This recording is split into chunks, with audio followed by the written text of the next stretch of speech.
You may have seen the news of late about that secret RCMP report that says that Canadians are likely gonna protest when they find out about how broke they are as a people.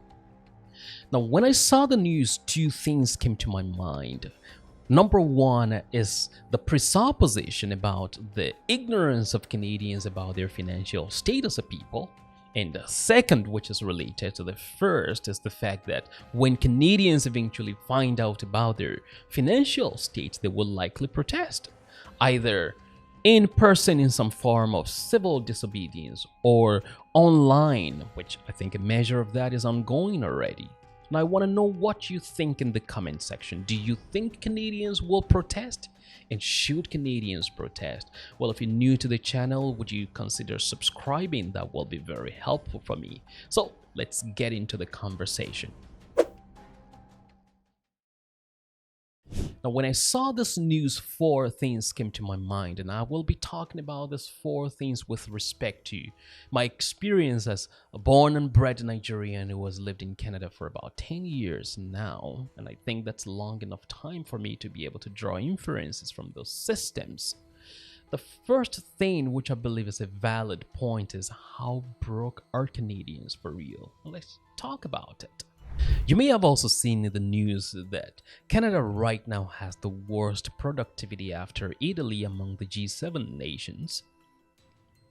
Labor productivity in Canada has also dropped for 3 straight years right now, and that has lowered the standard of living by about 30% compared to the United States. Also, about 1.2 million population growth was experienced in recent times, and that has got Canada into a population trap. There is also a housing deficit in Canada right now, which is at a historical low. And the meaning of that also is that only about 25% of Canadians are able to afford the cost of buying a detached home right now in the country. Also, the GDP per capita has dropped by about 70% compared to the United States. Now, to worsen all of that, the former governor of the Bank of Canada stated about the recently released federal budget that it would be the most misguided budget since the 1980s in Canada.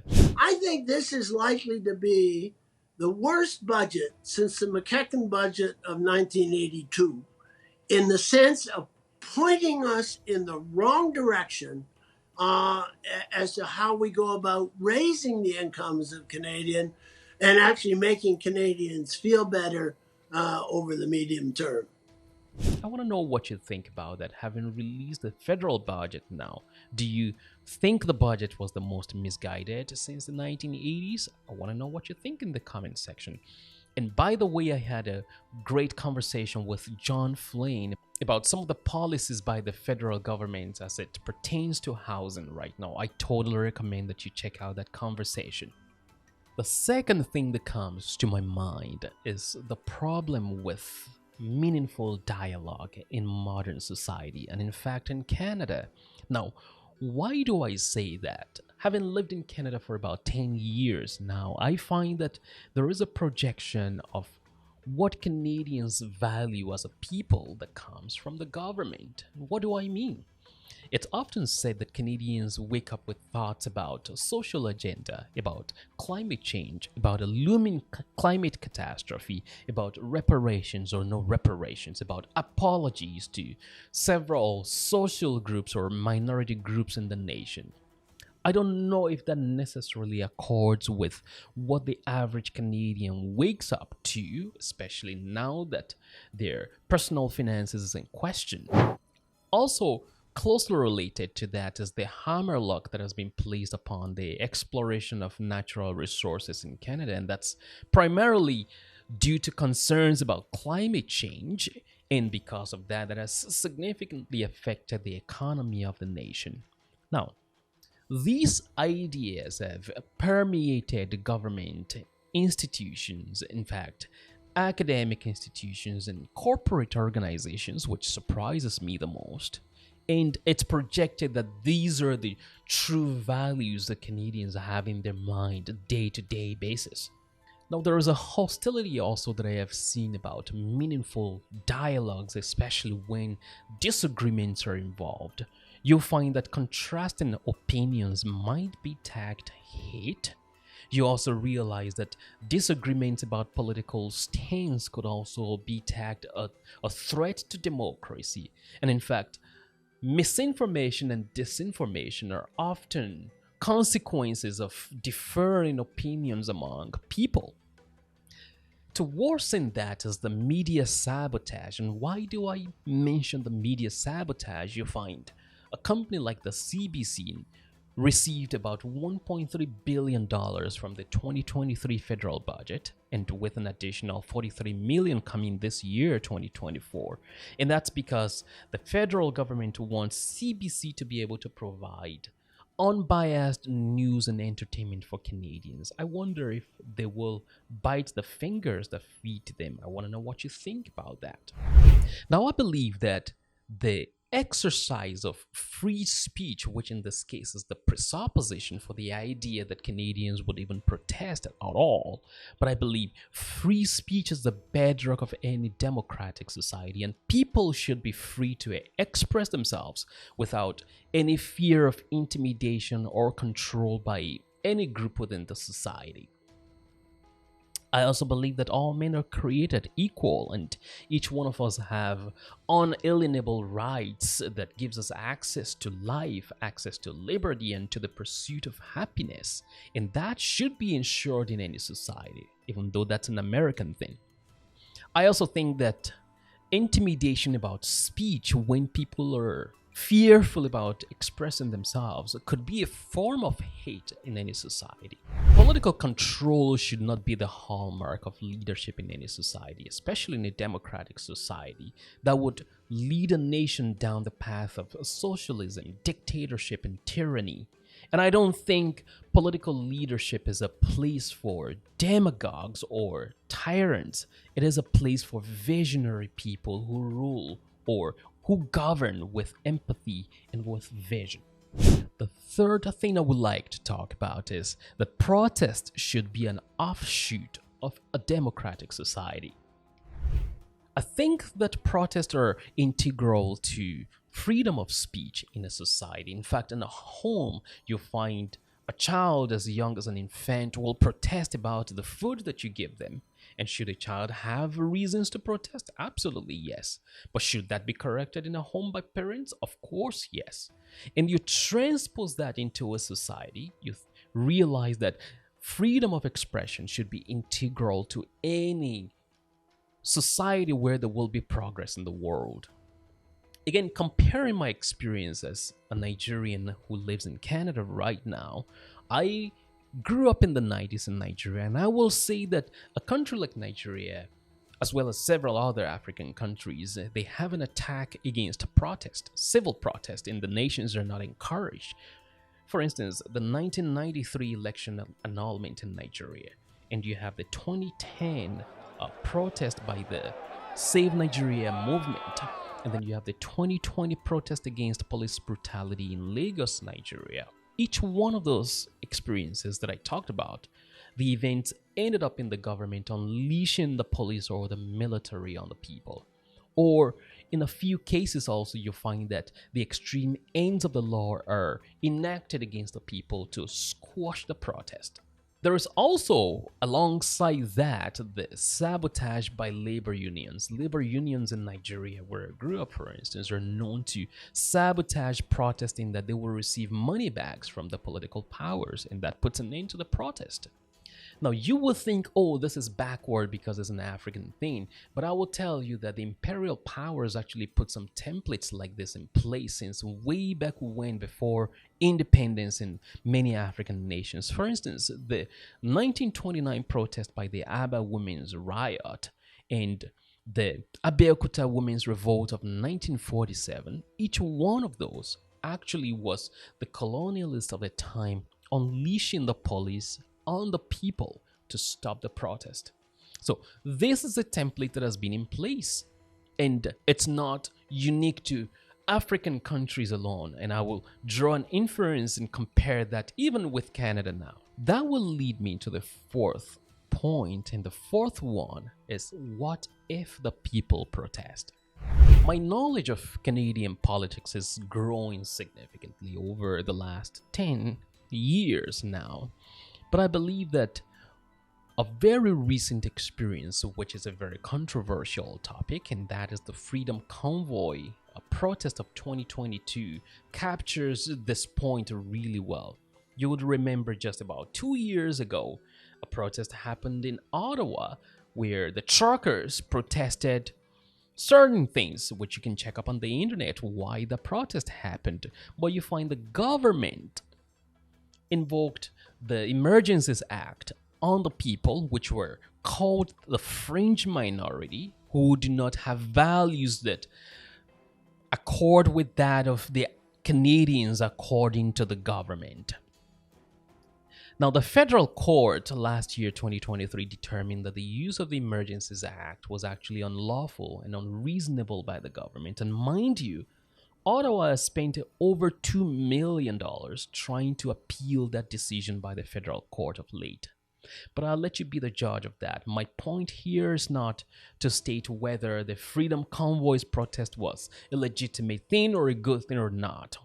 But if you want any perspective with respect to that, I think I'll recommend the book by Tom Keegan, Eyewitness to Deceit, which was a very good chronicle of that protest in my own opinion. Again, let me compare here with my experience growing up in Nigeria. I will give you the experience in 1995. Ken Saro-Wiwa was executed by the dictator in power at that time. Ken Saro-Wiwa led a non-violent campaign against environmental degradation of land and of water, against the Dutch Shell company of the time, and the government disagreed with that, and that's because of all the corruption that is going on between the companies and the government in power at that time. We are going to demand our rights peacefully, non-violently, and we shall win. The government instituted a 3-day prosecution of this case, and in 3 days it was determined that Ken Saro-Wiwa was supposed to be executed. And in fact, they quickly built the gallows on which this man was executed alongside some others who were involved with the protest. Now, I remember seeing that as a kid, and the kind of fear that grips your mind, having seen that, what the government is capable of doing to the people who disagree with them. I think that's, by every stretch of the imagination, a very fearful thing for anyone in the nation to see. The same thing you see with journalists in the nation. You begin to get scared to even have an unbiased reporting of any event in the nation. And because of that event, actually, Nigeria was suspended from the Commonwealth of Nations for a while, and you can look up that news. This is not a peculiar thing to Nigeria only. There are several African countries where this kind of thing happens. Go to Uganda, Museveni using an iron hand to govern there. You go to South Africa, they have their own. You come to the Sahel region in Africa, and even into West Africa among the francophone countries of late also. That's why we've seen the coup d'etats that have happened in the last few years in that part of the world. Now you would think, oh, it's a problem with free speech not being in the Constitution, but no. There are clauses for free speech in the Constitution of Nigeria and many African countries, and I even beg to say that there is a clause that supports free speech in the Chinese Constitution. I don't know about Russia, but I bet it does. Now, it's left to the day-to-day man, the day-to-day activity for everyone to know whether there is indeed a freedom of expression, freedom of speech in those places or not. So now compare the experience where the extreme ends of the law can be evoked on the people temporarily, whether in African countries or in Canada, but what it does is that it sends a signal of fear to the minds of the people. I think it's a form of intimidation by political powers, and You cannot undermine that in future protests because everyone remembers that. Canadians remember, for instance, now that the Freedom Convoy ended with the Emergencies Act used against the people. Now, the courts would determine whether that be lawful or not. Now, when a nation experiences that, it sends a signal of fear to the minds of the people. So, I'll come back to the question. Should Canadians protest? And in fact, will Canadians protest when they find out how broke they are as a people? Now, I'm going to let you be the judge of that in the comment section. But I'll be right there responding to every comment. Just think about the points I have raised here today. And let me also leave you with this thought.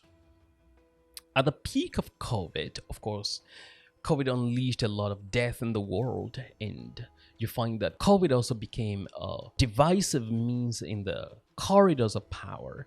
And not only in the corridors of power, COVID became a divisive thing in many homes. For instance, we saw grandparents stopped visiting their grandchildren because their anti-vax children would not take the vaccine. And you saw siblings disagree and would not even interact with each other anymore. The same thing we saw with the Israel-Hamas conflict, in that people began to find it hard to interact, all because they disagreed about the war that is happening thousands of miles away from them.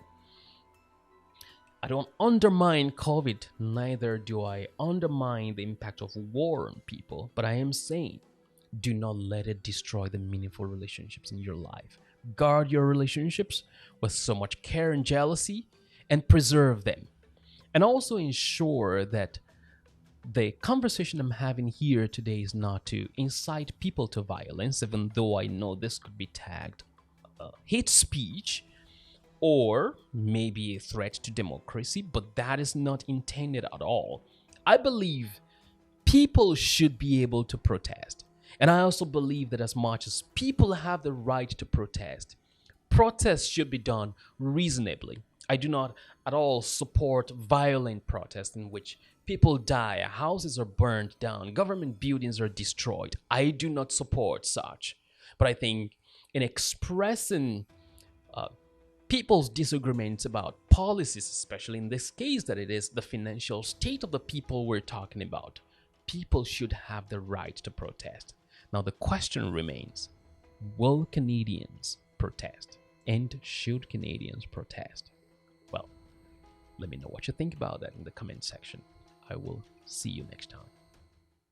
Revaluate is a project I embarked upon to spark meaningful conversations that can inspire critical thinking as we navigate the adventures of life. The analytics on this channel show about 95% of the viewers on the channel haven't subscribed yet. So you do me a favor by clicking the subscribe button right now. Then I'll keep my promise to continually improve on the quality of the conversations that are produced on this channel every time.